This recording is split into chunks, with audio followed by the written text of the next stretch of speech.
Radiation के बारे में बताना जा रहा हूँ। तो जो रेडिएशन ऑन्कोलॉजी डिपार्टमेंट है, ये this is a fascinating field of medicine. और ओवरऑल ऑन्कोलॉजी की बात की जाए तो इसके ओवरऑल आउटकम में रेडिएशन ऑन्कोलॉजी का बहुत बड़ा रोल होता है। पर्पस ये होता है कि हम अपने डोज जो है रेडिएशन के मैक्सिमाइज़ करें ट्यूमर सेल पे, जिससे बेटर ट्यूमर कंट्रोल हो, और ये डोज को मिनिमाइज़ करे एट सराउंडिंग नेचुरल और नॉर्मल टिश्यूज़ पे, ताकि साइड इफ़ेक्ट कम हो। ऐसा करके हम लोग अपने ट्रीटमेंट के गोल्स को अचीव करते हैं। और जब हम बात करते हैं कि नॉर्मली ये रेडिएशन का कितने लोगों में यूज़ होता होगा, तो एक अनुमान के हिसाब से जो टोटल कैंसर के पेशेंट डायग्नोज होते हैं उसमें ऑलमोस्ट आधे लोगों को रेडिएशन की ज़रूरत पड़ती है during the treatment of their cancer. तो ये रेडिएशन है। अब मन में ये सवाल आता है, रेडिएशन होते टाइप्स भी होता है क्या? तो यस, जो दो मोस्ट कॉमन टाइप हैं वो है एक्सटर्नल बीम रेडियोथेरेपी और इंट्राकैविटरी रेडियोथेरेपी।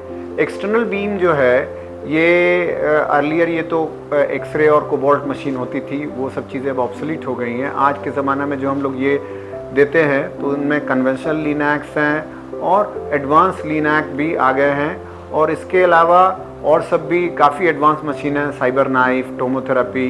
इसके अलावा जो लेटेस्ट है हाल फिलहाल के दिनों में, इवन प्रोटोन थेरेपी भी इंडिया में आ गई है। तो ये सब different types of external beam radiotherapy है।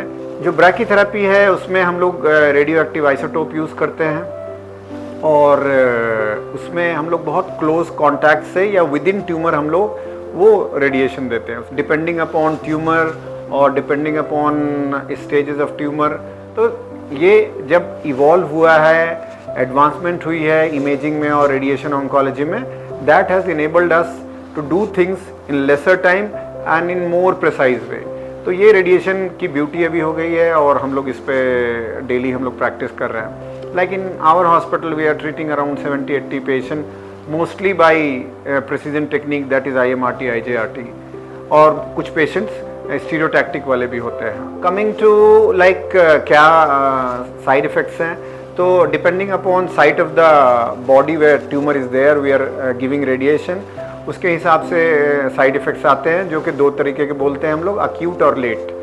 अक्यूट में ये है कि जैसे मुंह का अगर कैंसर हम लोग रेडिएशन दे रहे हैं तो छाले आते हैं, स्किन डार्क होगा, ये सब टेम्पररी है। और लॉन्ग टर्म में हम लोग देखते हैं कई बार ड्राइनेस ऑफ माउथ रहता है, स्किन कई बार हार्ड हो जाती है। But with latest technique we don't see much of these side effects. Less than 5% cases में we do see these side effects. अभी जो मैंने आपके साथ रेडिएशन से या रेडियोथेरेपी से रिलेटेड जो इन्फॉर्मेशन शेयर की है, इसके अलावा भी आपके मन में सवाल हो सकते हैं जो कि बिल्कुल वेलकम है। We will be more willing to share with you all this information. Thank you very much.